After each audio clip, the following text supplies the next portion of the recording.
Well, I thought also you should know that there is a plan up the collective sleeves of government to monitor your internet footprints.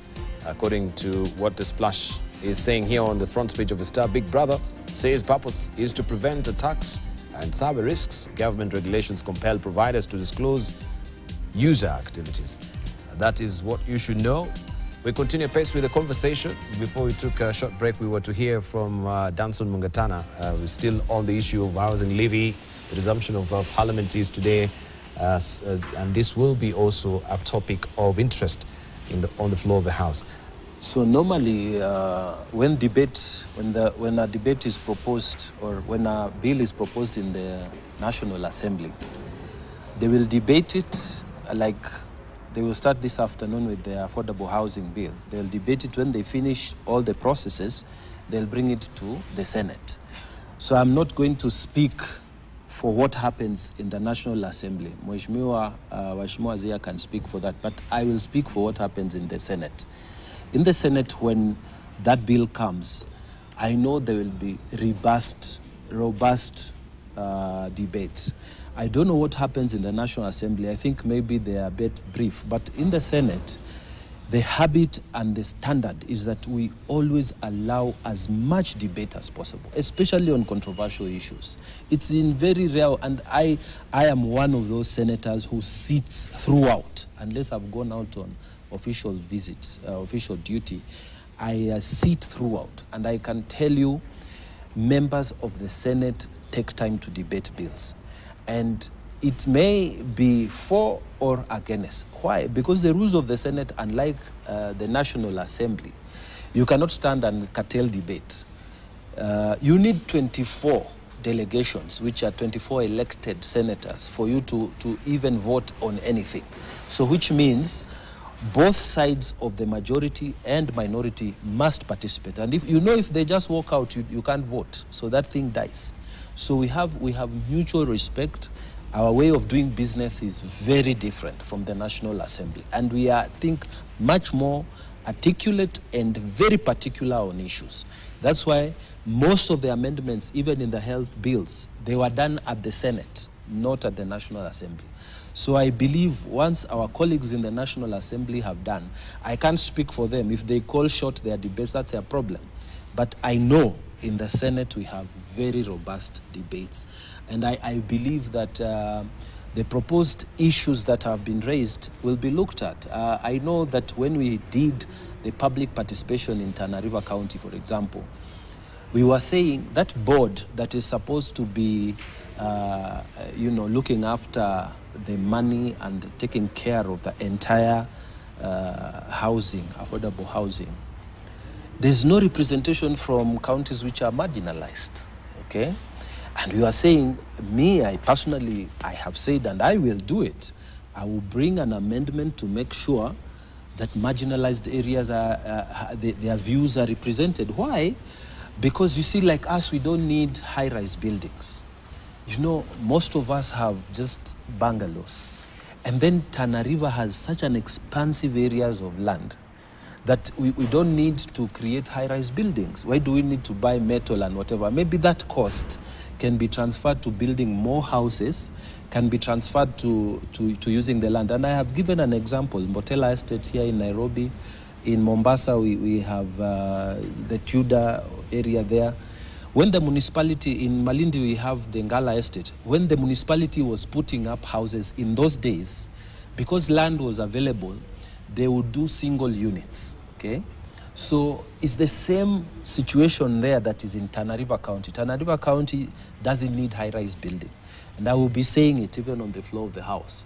Now, what we need is an adjustment of the system to allow us to build single units. It will be cheaper and it will be occupying more of the land than putting up high-rise building, which will be costly and not utilizing the facility of land that we have more economically. Now, they have asked the question of, if this land belongs to the government and you're buying it at 3 million or whatever amount, will it be yours? I think that is a propaganda issue, and that is, it is just opposition talks, and sometimes I think we need to differentiate between political talk and real reality. The reality is that every title deed you have, it's given by the government. It's a leasehold from the government. You go and check your title deed. It is given by the government. So the government has capacity to arrange for the transfer of this land from public land to the person who is purchasing. The National Land Commission is involved in this. If land is being brought from the private area, everybody is involved. There's no way. We are not running a mad administration here, that we just go, we get Honorable Mogeni or Honorable Yusuf's land, and then we put it up, we say this now it's going to be owned by you, and then we don't have titles, and we don't have capacity to give titles. I think that is just political talk. The fact of the matter is that it is going to be transferable. And then the idea that is being peddled that it's going to be 3.1 million, it is sounding like you're going to give it is that the price and that is how you pay it. It is over a period of time. The agreements are such that it is going to be over a period of time. And the beneficiaries are definitely going to be more. I don't think in the agreements that one person can purchase 20 units, 100 units, as it is being, argued here. That is what government that is what the regulators will do. That is what that board will be looking at. There's no way they can assign 100 units to Mungatana, 50 units to so and so and so. It is not going to happen. It is going to be to people who have applied, and everyone, and I think even now, if you go to the website, you know the processes. I think you've given it an overkill right now. Let's just wait for the debate and we'll see how it will. Yours will be robust. It will not sail through the National Assembly. Maybe it will sail through, maybe we'll reverse it, maybe they will put the question, or it will sail through undebated. In Senate, it never is not like that. That's what I'm saying. Looking but it won't come to Senate as designed right now. Yeah, because it says it does not concern counties. It's there. So how is that? Well, it's in the memorandum. It's in the memorandum. You check. Housing. Yes. Well, the bill in the wisdom of your regime. Housing is not. No. Is that a counties? No. That's what the bill says. The bill before the National Assembly. In the wisdom of your regime, housing, although they get land belonging to counties, does not concern counties. So this issue about the high rise, so when you have an opportunity. Accept our sympathy. And you know, this comes as a shock to Mugatana. You should have read the bill, because it's there in black and white. It says in the memorandum. Now let me ask you. This bill does not concern counties. No, and will only be Mugatana, you had an opportunity. No, there was this. Geno was in your county. Yes. Why did you raise this particular issue? No. The fact of the matter is, we raised all these issues there, and they are contained in that report. But you didn't know that it will not come to Senate. No. We believe because housing. The question should be different. Housing. The question should be Honorable Mangatana. Why did they ask this question in Naivasha? Goja. Dibal. Housing, to the best of my knowledge, is also. Am I right? We agree with you. No, housing is part of the bill before housing. This bill you are defending so much. Housing, so. No, housing is part and parcel of the devolved government functions. We agree with you, isn't it? But the bill on the floor Yes. states in black and white. I produced this here sometimes back. Then we have to make it says some. in black and white in the memorandum to read. that it does not concern counties. No, it It's concerns written counties. in black and white. We agree. But you know, again, Dibal, the issue of land is not as simple as Honorable Mungatana is putting it. Because if you read the new constitution of 2010, public land is vested in National Land Commission, held in trust of Kenyans, the current generation and future generation. And if you want to transfer this land, either to national government or to private entrepreneurs, because I don't know who will be doing the construction anyway in our counties. There is a process that you must follow. But because we are in a hurry, we want to push this law down the throat of Kenyans. we are not, you know, we are not doing it properly. We are not, first of all, acquiring land. Even if you want to do a construction, the first thing to do is to acquire land first. Vest that title in your name first before you start the construction. Right. But here, we are proceeding to say we want to do construction of houses even before you get the ownership of housing. Two, the law in Singapore is very clear, Dibal. First, it restricts ownership of that house. It says if you become a beneficiary of that unit, okay, you will not be allowed to rent it for the next 5 years. So the beneficiary will get that house because they need it, they are homeless, or they don't own a house, they have not taken a mortgage. And the law is very clear in black and white that you will not be able to rent this house for the next 5 years, okay? And then it also says that the people who are going to benefit from this, scheme are Singaporeans who don't own a house, okay? They have even done executive ones for people who have an income of 21,000 Singaporean dollars and above. But if you read the housing bill that is before the House, and you know the High Court was very clear, it says go and do a comprehensive legal framework on how you intend to do this project, how people are going to benefit, and those who may not benefit, how do you take care of their interests? Like the teacher, Mheshimiwa Otienda has made reference to, who is 58, is retiring in the next 2 years. And you want to force him to make a contribution to this housing scheme in the pretext that he's going to purchase that house. Honestly, we are being extremely cruel to our Kenyans. Thank you. Thank you. I think we'll and wait, in terms of we'll debate, wait for the debate. In terms of debate on the floor, if you follow the health laws that Mheshimiwa has made reference to, the health laws were not subjected to any amendment on the floor. It has to come the to Senate. UDAD side were given instructions that the President has demanded that you pass this law without any amendment. In fact, the Speaker made a ruling and saying, I've limited debate to 3 minutes. You are on the floor. So don't say that that issue of limiting debate is only in the National Assembly. It happens in the Senate. The Speaker will rise up. He did that in the health bill. Say now, I'm only going to give you 3 minutes. Very few occasions, but on very critical, critical issues. Yeah, But then I was just going to come back to this thing of housing. And finally, if you look at the, did you read the High Court judgment? No, I'm just saying. The High Court judgment on the fourth schedule.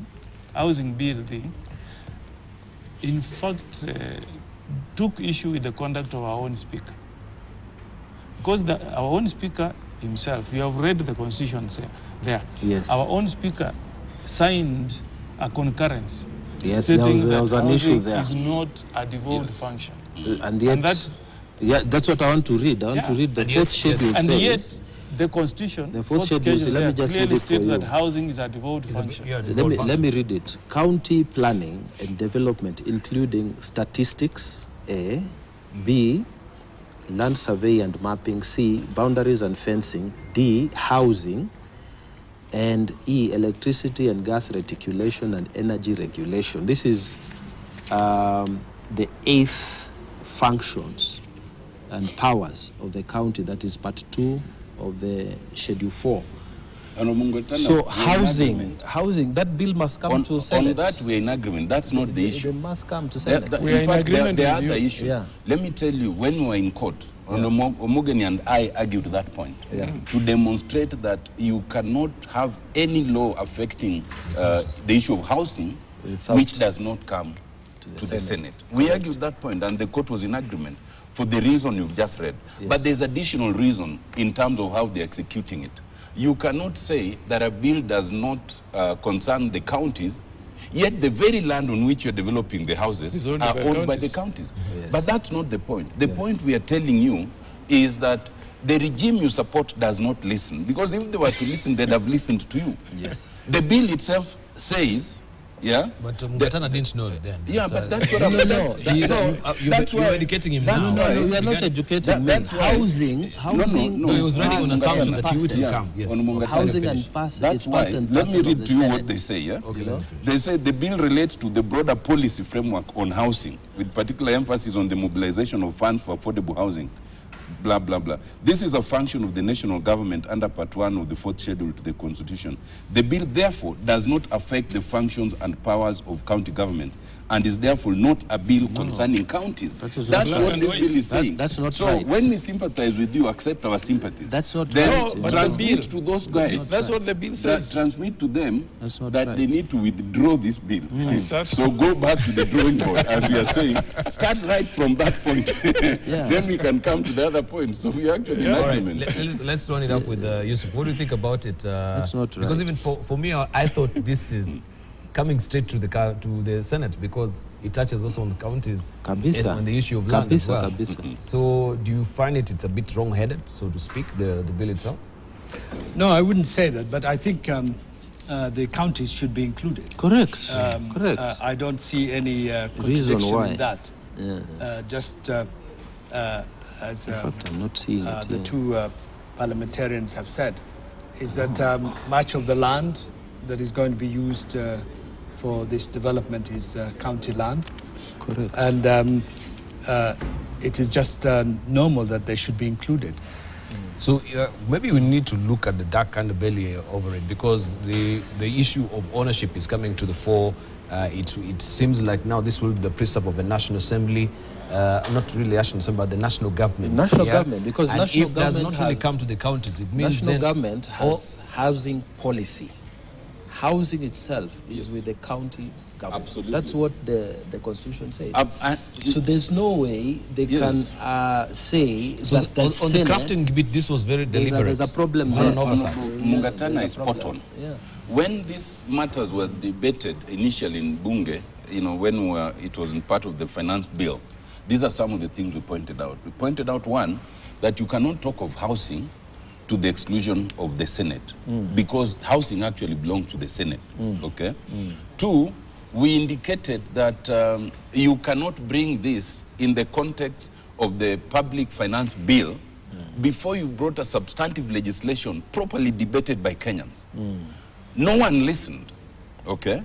And the same way they are shutting out concerns right now, even in the terms of the design of the bill, is the same way they shut down any concerns in terms of debate, and they rushed it. And we told them, you are rushing this thing, but it will fail on its very face. This bill in itself is still rushed. Even the so-called public participation, Omogeni has told you, in many places there's not been meaningful public participation. Because the overwhelming rejection by this idea by Kenyans, so in pockets of places they planted people to say, we support this, without getting into the details. This landscape is much more complex than can be afforded so lightly. The idea that we need Kenyans to own houses or to access houses, whether by rentals or by ownership, is a good idea, but you cannot rush it in this manner. If you rush it in this manner, it is bound to fail. It's not just that, the only part of the judgment they've taken was the suggestion that you need an independent proper law. Proper law, yeah. But you need to debate that law. You need to assess a lot of things around that structure. You don't just need to rush another law and say, now we have the law. It will also fail if you go that way. Least of all, for what Honorable Mugatana is saying, you rush this through the National Assembly, and then you deny the Senate, that alone will cause it to fail. And it is true that at least in the Senate, they have a little more time usually to debate. And the indiscipline of shutting out debate is much less rampant, but it is still there. It is in both houses. That is the truth. And we must accept that. Right. Okay. Let's wait for the debate, and then we can pick up on this. So is it too late in the day to amend this? Of course, this is why you're having the debate on the floor of the House, so that it can be complementary. My view is this. What should be examined as a matter of national discussion is what way and what scheme can we adopt to ensure that Kenyans can access housing as contemplated in Article 43, And then we can decide, do we want government-owned houses? And that was the scheme we had. Many of these estates were government estates. Correct. Yeah, people were just allowed to stay in and pay some little rent. Do we want that scheme? That's how Kaloleni, I don't know, Jericho, all this one. Or do we want a scheme of ownership where you actually own it from the word go, you don't just rent? If it's a scheme of ownership, two, who should it cover? Can we cover Kenyans generally? Or can we start by piloting, say, on civil servants who earn a certain range of money? Three, how do we keep non-Kenyans from benefiting from this? Four, if it is Kenyans, how do we prevent abuse so that me, who has money, doesn't end up buying 1,000 units? Right now, Mungatana says he does not think they would be allowed, but there's nothing in law that prevents it. So if it's not prevented, it is allowed. Five, how do we deal with the question of land ownership? Right now, the National Land Commission itself has been complaining that it's not involved. Yet, you cannot give public land in this country under the Constitution unless you involve the National Land Commission. So there are so many things to agree on first, but more importantly, is to agree that whatever we do, let it not involve taxing Kenyans more as they are doing by the housing levy. If we can agree on all that, then we can actually have a workable scheme. And what it would mean is a withdrawal of this bill in its entirety. Then we start the conversation. All right. Let me also butt in there and say that what must not, it's a minimum, it must not, pass, is that debate must happen in the National Assembly and it must happen in the Senate. Trying to exclude Senate is trying to say county governments do not have a role in this whole housing development for the nation, or giving them affordable housing. I think that is a minimal that we must not try to escape, because even if we do so, and even if we push it to the National Assembly, next morning, any Kenyan who wakes up and goes to the Constitutional Court will stop that thing again. We'll go back to zero. So let us have it done properly. We may not agree on every other issue, but this one, we need to have a proper, robust debate. But I also want to say... I can see Tata already printing. The reams of paper are piling up next to the... but there's another issue. It's not possible for one person to buy even two, not even live alone, because the whole thing is computerized. Thank you. And you have to go in with your ID for you to apply. Thank you. For what is already available. I think this is still a developing story, and we've given it... we've done an overkill on it. Yeah. So let's see how the debate will actually be panning out, and then we can pick up from there. If there will be a withdrawal, as Otene Molo is trying to put across, that we need to review it completely, and there has to be a complementarity between the National Assembly and the Senate on this, because it touches all the Senate as well. It's a devolution function, so to speak. I want us just to pick up briefly on what we have on the front page of the Standard, and as this, I think, is what everyone is really talking about. If there could be, the crumbling of Azimio, ODM as it is, first of all, I think, is there a betrayal in the city, so to speak? Because it seems some of the members of Azimio, like the Jubilee Party Secretary General, this really came from the left side. They were not really aware that there has been something that is in the offing. And there's a very interesting editorial cartoon. I wanted just to put it up here. And Otene Molo may just begin from there, because at some point there was a handshake. Chairman of the African Union Commission. You can see this particular handshake that was there before the BBI. There was a handshake. Was there any handshake? Was there any meetings that was under wraps, that now we have members of Azimio in the surprise? Mheshimiwa Yusuf, we can begin from the Jubilee side. Now Jubilee also, we don't know what factions of Jubilee is there. There's a Jeremiah Kioni side. No. So Kioni does not speak for the Jubilee party, but that's beside the point. I think the decision of whether Raila Odinga stands for the chairmanship of the Africa Union Council. Is a personal decision. I mean, he is. We live in a democracy, and I think he's a very deserving candidate for that particular matter, because this is a very important position.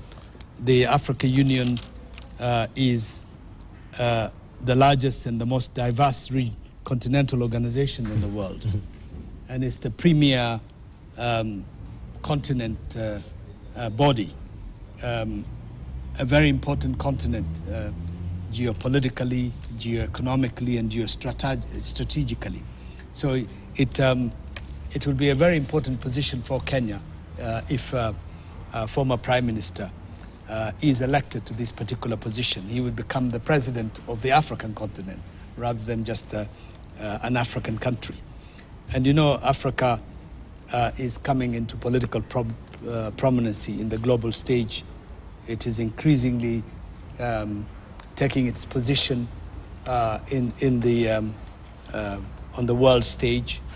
Africa is rising. It's got 55 countries, 1.3 billion population, enormous natural resources, oil reserves, gold, diamond, and many, many other things. So to have a very powerful Pan-Africanist like our former Prime Minister would be a great advantage for Africa. But of course there are local political interests, and there are people who are concerned. I wouldn't pay much attention to that, because after all, the decision is his. He's already announced that he's going to stand.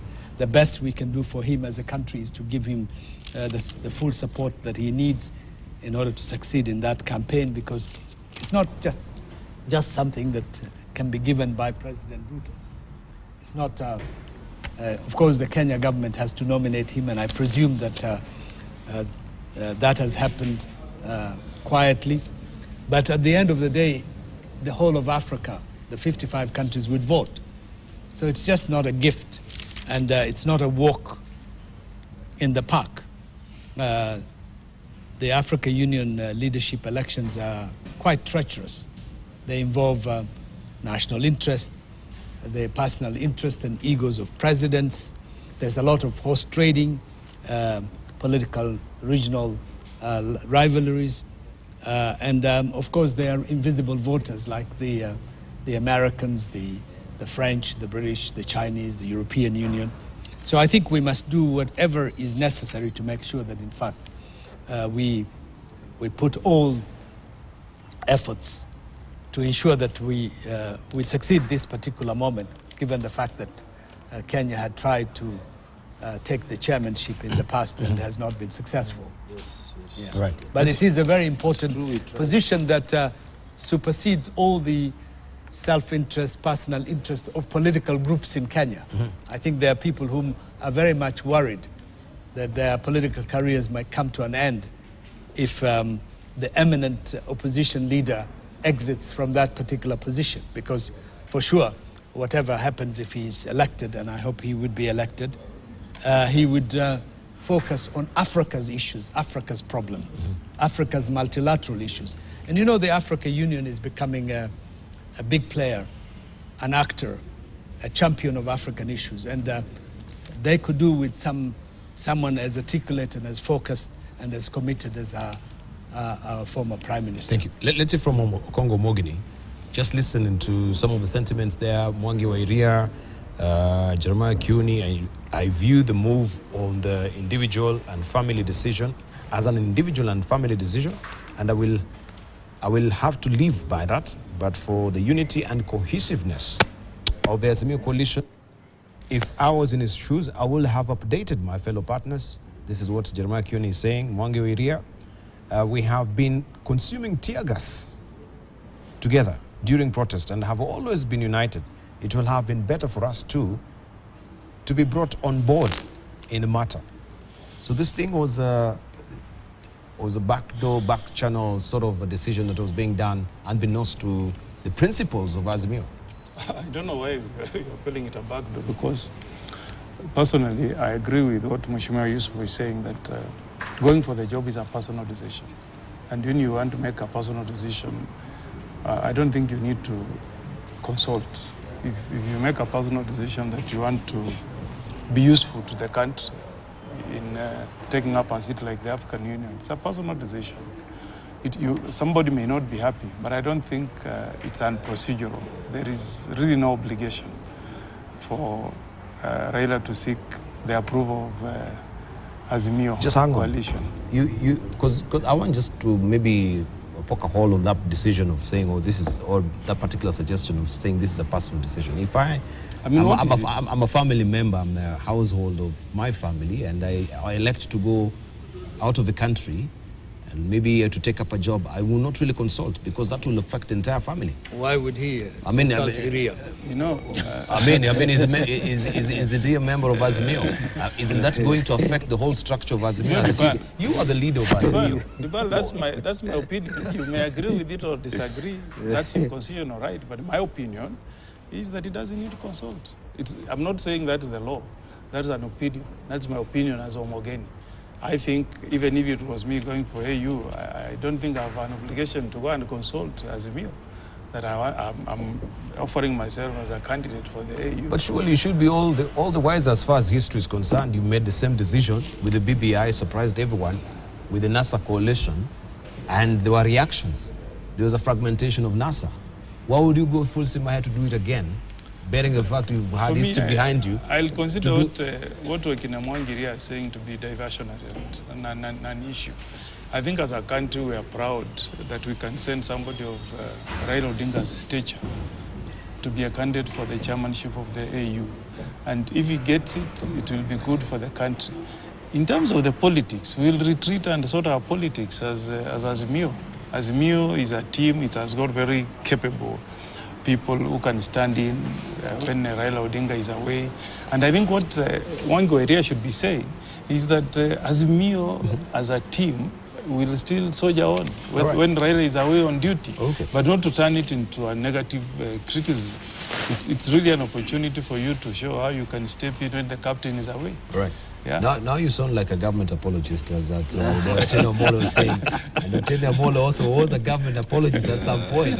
Yeah, I remember when we were on the other side of the tracks. No. On the other side of the tracks. That's my opinion. As I said, you can have a different opinion. That's your opinion. In fact, I'm also entitled to my opinion. Because I'm in Azimio myself, and I'm saying if Raila is stepping up to take an international job, then it's an opportunity for some of us who are remaining behind to say, while the captain is away, we can effectively fit into the team and still make our team strong. Okay, let me come to Otene Omolo, because this for me, I also laughed. I remember the BBI very well, and Otene Omolo also moved to be a government apologist. In fact, the whole show, I was the opposition, I was playing the opposition part, because everyone was speaking Jubilee's high. I'm sorry to disappoint you, but I'm saying this with all sincerity, that I don't think there's so much to read into. If anything, even people have been pitching, saying they want to be Azimio candidates in the next election. So why are you baby crying when you see somebody's making a move to serve the country at another level, continental level? Very interesting little cartooners there, the pacifier. This was a pacifier. There are three aspects, but before I come there, your recollection of history is now wanting. Because you will remember I was in this show, I was even in Parliament, and I was then in the powerful position of Vice Chair of the Justice and Legal Affairs Committee. And despite the fact that as a party, we embraced the whole idea of the BBI, I was courageous enough to point out that there were provisions of the report that were unconstitutional.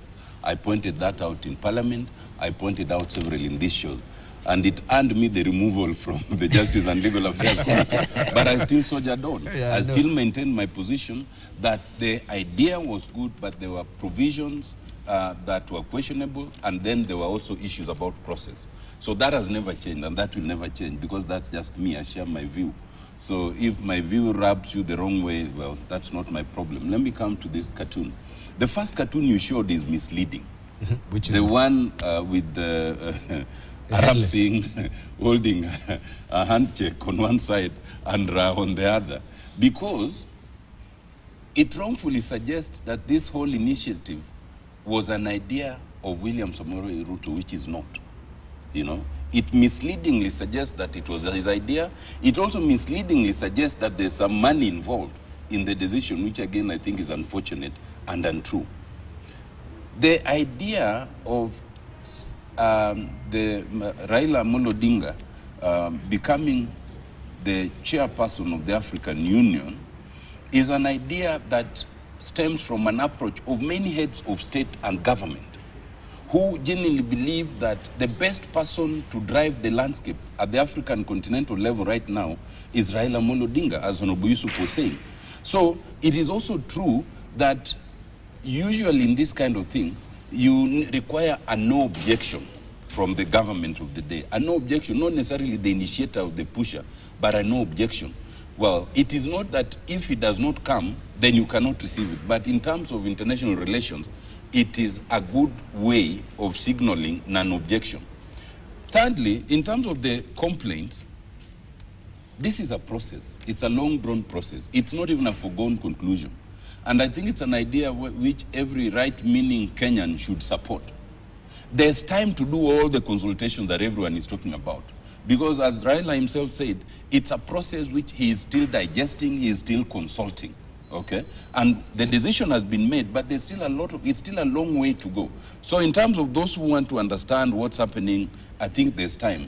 And I don't think there's any rift or issue within Azimio, because we have a very elaborate scheme for consultation within the coalition agreement. Even if there was to be a disagreement, there's a way of resolving it. So there's no split as is being suggested. I know that this kind of thing is bound to create rifts. And there are three kinds of people right now. There are those who are happy with the idea that Raila is going to the African Union because they think he's the most formidable challenger to the presidential seat. And they hope that if that happens, then the challenge in terms of intensity will have reduced. So they are cheering for the wrong reasons. There are those who are cheering because it creates an opportunity, because there are enough people who want to go for the stab at the presidency.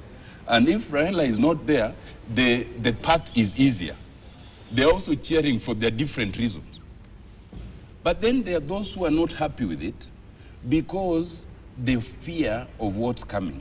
That without Raila actively involved, then their support for whatever position it is might wane down. I don't belong to any of the three. And I think that Raila deserves support for the right reasons. Because in all honesty, we have had a stab at this unsuccessfully. Kenya is a serious international player at the continental level, and I know of no other person who understands the landscape of African politics right now more than Raila Amolo Odinga. Is it true? Is it necessarily true that if he runs, then he cannot comment, on political matters?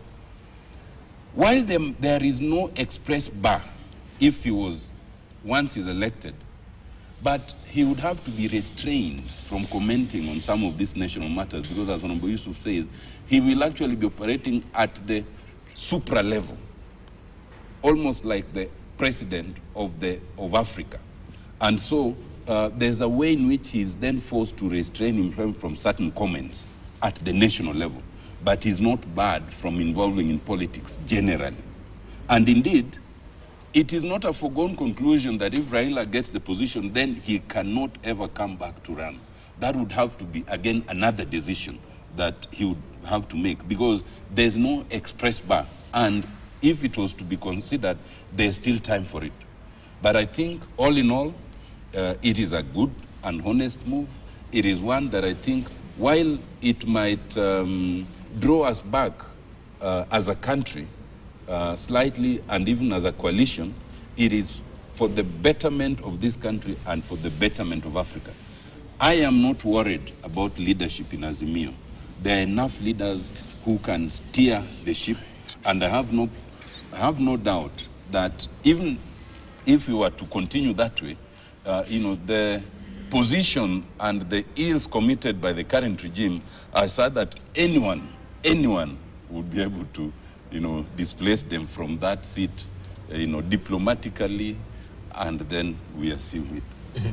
Maybe I wanted to say this. This is my 6th year as a commissioner for COMESA Competition Commission. These commissioners, we meet to decide matters affecting the African, the COMESA Unity Pact on trade agreements. So I have had a lot of interactions at the continental level. I also want to say, previously, I served as an assistant minister in foreign affairs. And during Kibaki's time, I was specifically put in charge of the African continent and then other assignments. Now, Raila Odinga served as an African Union High Representative on Infrastructure between 2007, I think, and up to 2013, for a period of about 5 years. So he is also in the know about what happens in the African Union. He's in the know about the politics at the continental level. I want to join my colleagues in saying Kenya is really respected in the continental level and even at the intercontinental level. Whenever I go to sit and Kenya, Kenya has something to say, it is weighted, it is taken very seriously. So because of that respect, and having served as a prime minister, also as a high representative of AU on infrastructure, I think Raila Odinga is very qualified to stand for the African Union Commission chairman. And remember, as it has been said here before, Kenya actually tried to get the seat before Musa Faki entered. That competition, our former cabinet secretary, Amina Mohammed, fought for that seat. And we lost by only 1 vote to Musa Faki. Only 1 vote. So there is nothing wrong with us going for it this time. Maybe that time it wasn't ours by a chance. Maybe this time it's ours. I'm telling you, when we have that position, it will mean something for our country. And many people don't understand it, but we have the summit. At the African Union, we have several organs. And right now, I am also the chair, the Kenyan head for Pan-African Parliamentary Union. Our Pan-African Parliament, I'm the one who is heading the team from Kenya, both from Parliament and Senate. So Pan-African Parliament is one of the organs. We have African Union as one of the organs. We have the summit at the top. The summit is where all the presidents sit. And then the African Union Commission is like the executive of the summit, because the presidents come for a meeting and they go. But the person who runs that whole thing, initially under OAU, he used to be called the Secretary General. But now it is a commission, and we call him the African Union Commission Chair. And he has, like ministers, those high representatives and the commissioners, they are very highly placed. It's like ministers, and he's like the prime minister of the summit. So you can imagine the kind of maybe opportunities that Kenya will have if we have our own there, not only for job employment, but also for projects that can come our way. Because while in this country, me and Otiende, me and Omogeni, and we may be, fighting here and what, but the moment we step out of immigration there, we are one. So we believe that he will be a good candidate. Thank you. And then I just want to finish by saying it's not right for people to say that maybe we are supporting him so that he can be out of the equation when the next election comes. I want to assure our colleagues in the opposition that William Ruto will win the next election. He will win because we are performing. As of now, we are at the pain stage. We are at the investment stage. But 1-2 years down the road, you will see the investment paying, and the country will affirm that they chose the correct Music is up. It's time for... Whether or not Raila is running or whoever is running, we will win this election. Thank you. Yeah. Let's just get closing remarks from you, Mheshimiwa Yusuf. Just briefly, a one-liner will do. Well, I want to believe that, in fact, it is possible to elect our former Prime Minister as the chairman of the African Union. It's a full-time job. It's an executive post. And in fact, it happens at a time when Africa is aspiring to become a big player. We're not a member of the United Nations Security Council, for example. So I think in that sense, it is good to have someone like him at the anchor in order to fight for a more fair, more just, and more equitable global governing system. And there's no better person, I think, who can push that agenda than Raila Amolo Odinga. Thank you. All right. Okongo Mogeni, your closing remarks. The UDA team handled this housing levy carefully. Ngatana says William Ruto will easily win the second term. The housing levy may actually send William Ruto home after one term. Right. That might be his Achilles' heels. Let's hear from Otene Molo. Your closing remarks. Just two quick things. The regime must stop overtaxing Kenyans, not just the housing levy, but generally. Secondly, today the National Dialogue Committee report is also coming to the House with a number of raft of things which hopefully we can discuss next week. My only fear about it is that in that whole scheme, there has been a lack of goodwill, and I see it sustained. Thank you. So lack of goodwill will be on the sustained. part of Kenya Kwanza. On the part of Kenya Kwanza. Yes.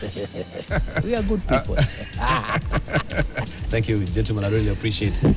We shall pick up on that next week, see the developments that there will be there in the House regarding the housing levy. And of course, also the report of NDC that will be debated as well. There has been some reactions also on the 4.2 trillion shillings budget as well, as has been indicated. We've seen reactions. We shall pick up on that next week. Thank you very much for your valid company. You've been watching Siasa Fiesta here on Morning Prime. News Diary is up next.